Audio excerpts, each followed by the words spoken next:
Olá, meu amigo, minha amiga. Qualquer pessoa fica muito preocupada quando se vê diante de uma briga muito intensa envolvendo membros de uma mesma família, com muitos barulhos, agressões, gritarias que estejam acontecendo ao lado da sua casa ou do seu apartamento.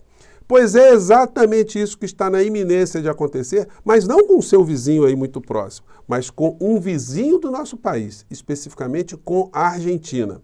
Eu vou trazer aqui para vocês informações muito importantes, situações muito graves que começam a acontecer por lá e que certamente vão provocar de todos nós, enquanto pessoas e do nosso país, muitas reflexões e atenções.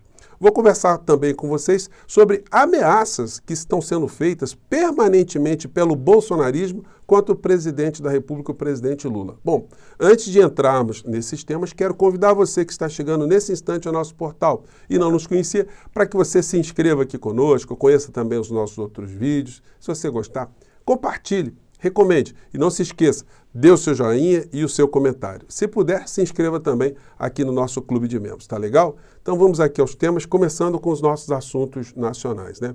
Bom, eu acompanho sempre as redes do presidente da República e do inelegível, né? Porque a gente tem que cobrar sempre também para que o destino dele seja aquele que nós desejamos para que a justiça seja feita aqui no nosso país, ou seja, a sua ida para a papuda. Bom, em relação ao presidente Lula, ele fez uma publicação aqui de uma peça publicitária do governo, né?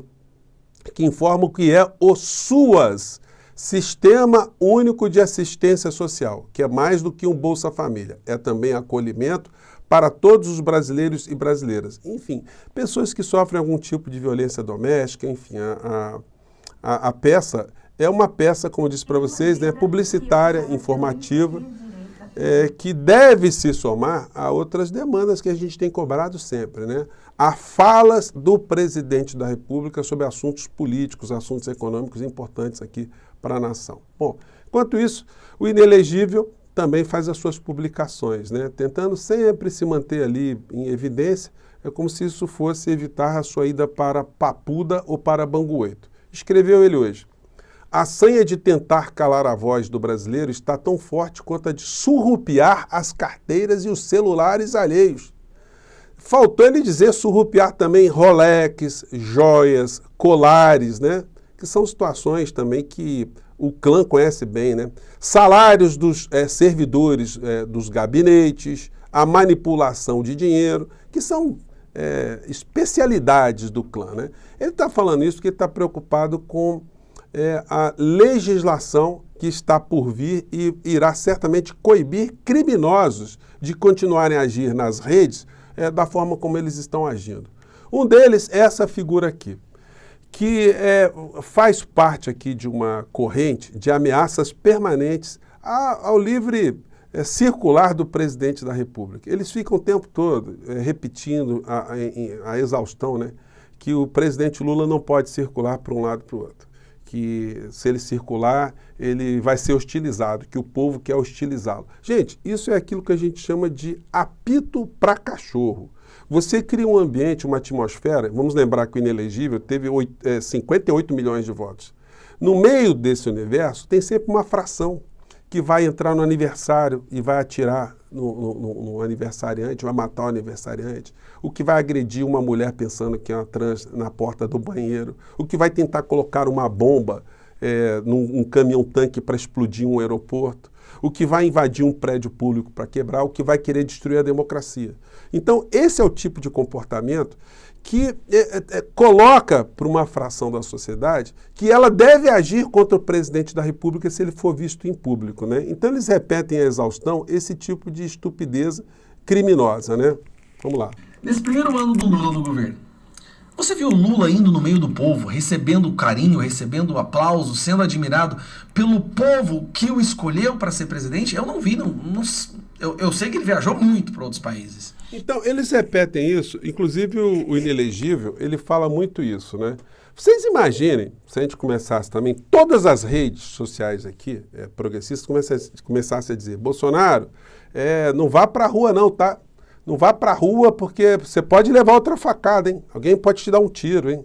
Olha, não faz... Gente, é um negócio absolutamente irresponsável, né? Então, essas pessoas, eles ficam retroalimentando isso e, evidentemente, o presidente da nação tem que tomar cuidado. porque com tanta gente com essa deformidade de caráter, essas pessoas que pensam sempre de uma maneira muito ruim, a gente vê pela internet ameaças o tempo todo, né, que reproduzem esse tipo de sentimento dessas pessoas. Ele falou do Lula que está buscando ali uma tranquilidade, no final um refúgio, né, para que ninguém incomode, mas o inelegível está fazendo a mesma coisa. O destino paradisíaco escolhido por Bolsonaro para passar o Réveillon. Enfim, ele sempre procura um lugar ali para ser visto, para fazer algumas imagens, como eu sempre tenho sublinhado aqui para vocês, né? Como se isso pudesse evitar a sua ida para Papuda ou para Bangu 8. E aí a gente chega aqui dos nossos vizinhos. Vou começar aqui com essa matéria do Jornal Nacional de ontem, porque ela vai ajudando aqui a gente a fazer o nosso roteiro. Vamos ver o que aconteceu. Eles mostraram que o Milei fez um decreto na Argentina, mas eles escondem, né? Omitem situações importantes. Vamos acompanhar aqui, eu vou comentar na sequência. Emergência pública em matéria econômica, financeira, fiscal, previdenciária, de segurança, defesa, tarifária. Bom, ela diz o seguinte, que o Milei, ele fez uma declaração de emergência pública. Sabem o que significa isso? É que simplesmente o decreto pede autorização para o Congresso Nacional Argentino para que ele, Milei, funcione como uma espécie de imperador, que ele legisle até o dia 31 de dezembro de 2025, podendo renovar esse tipo de situação por mais de 2 anos. Então, é uma autorização para ele legislar sobre praticamente tudo, sobre essas questões todas aqui. Econômica, financeira, fiscal, previdenciária, segurança, defesa, tarifária, energética, sanitária, administrativa e social. Faltou dizer penal, que é uma vedação expressa da Constituição da Argentina, que não se pode legislar sobre matéria penal, o governante por decreto, mas ele está legislando uma situação muito grave que eu vou compartilhar aqui com vocês. Segue aqui a matéria.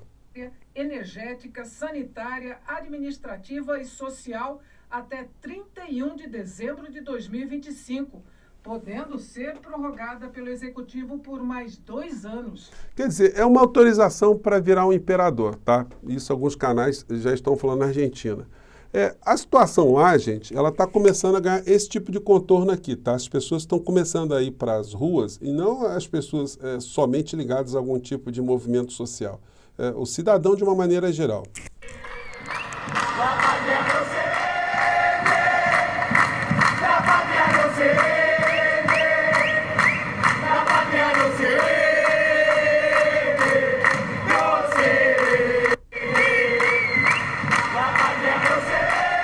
Estão dizendo, não se vende, a pátria não se vende. Por quê, gente?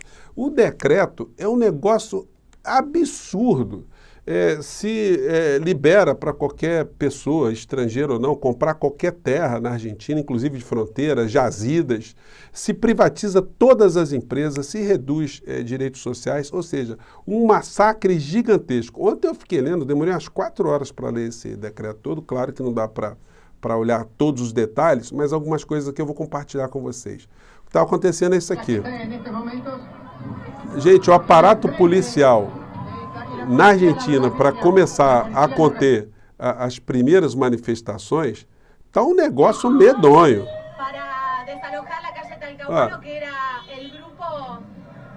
É um negócio, muita repressão.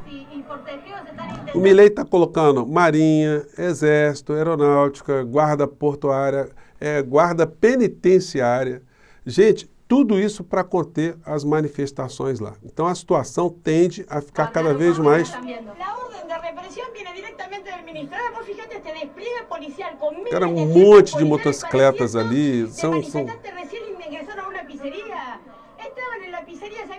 Gente, a situação está escalando de uma tensão muito grande. E aí a gente vê coisas como essas aqui, né? Na Argentina, as principais redes de televisão, os grandes veículos de comunicação, apoiaram o Milei e continuam a apoiar o Milei. E aí eles ficam também como se fossem várias repetidoras da Jovem Pan, se a gente pudesse transformar aqui para o Brasil, um mundo paralelo. Ontem eu estava vendo a matéria e vi o âncora dizendo o seguinte, olha, se você tem até 100 mil dólares, você agora com o governo Milei, você pode trazer para a Argentina porque você não paga imposto nenhum, né? Mas a Argentina, o Banco Central Argentino, 100 dólares. O cidadão que tem dinheiro em dólar vai trazer para a Argentina para depositar num banco no meio dessa situação toda? Mas vamos ver aqui o cidadão, ele falando aqui, o apresentador, com muita tranquilidade, né? Até 100 mil dólares sem pagar imposto. Parece que es una información para destacar. Nunca en mi vida vi esto. Esto es una muestra de pragmatismo absoluta del gobierno de Javier Milei. Necesita los dólares, te está diciendo, vení, tráeme los dólares, miro para otro lado, no te voy a preguntar nada. Esto naturalmente es polémico. Pode trazer os dólares, ninguém vai te perguntar nada, né? Ou seja, se for dinheiro ilícito, pode trazer, depositar no Banco de la Nación, enfim.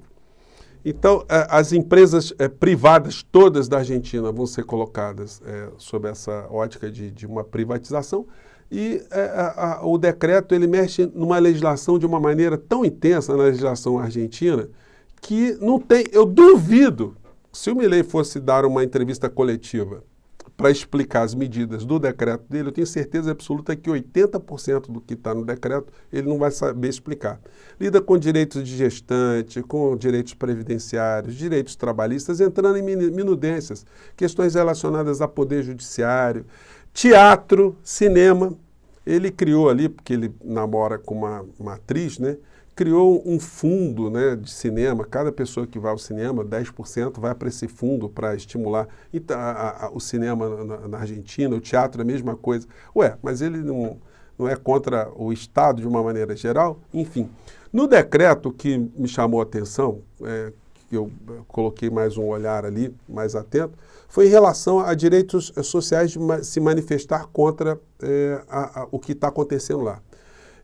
Em dado momento, o artigo 194 do decreto diz: organização de eventos. Quem dirigir, organizar ou coordenar reunião ou manifestação que impeça, dificulte o trânsito, ou transporte público ou privado, ou que cause lesão a pessoas ou danos materiais, é punido com pena de prisão de 2 a 5 anos, presentes ou não na manifestação ou acampamento. Então, se você organizar uma manifestação, o direito de reunir, o direito de se manifestar na Argentina está absolutamente limitado se esse troço avançar. E aí ele coloca aqui, fica incorporado ao Código Penal, está legislando em matéria penal. Então ele pode editar qualquer coisa ali, né? Pode editar pena de morte, banimento, qualquer coisa, está liberado se esse troço passar por lá. Então é uma situação muito grave, gente, é uma repressão vindo de um lado de uma forma muito intensa, uma desorganização social gigantesca e uma legislação absolutamente repressiva também, né? Diz aqui, dos organizadores. Artigo 194. Entende-se por organizador, coordenador de reunião ou manifestação para os efeitos do artigo anterior qualquer pessoa humana, pessoa jurídica reconhecida ou não, ou grupo delas que convocar outras pessoas para participar da reunião, coordenar as pessoas para conduzir uma reunião, ou seja, está criminalizando o direito humano, universal de se fazer uma reunião. Mas o mais complicado vê abaixo aqui, quando ele trata de algumas questões que o Bolsonaro quis colocar aqui no nosso país, que foi a famosa excludente de licitude, né?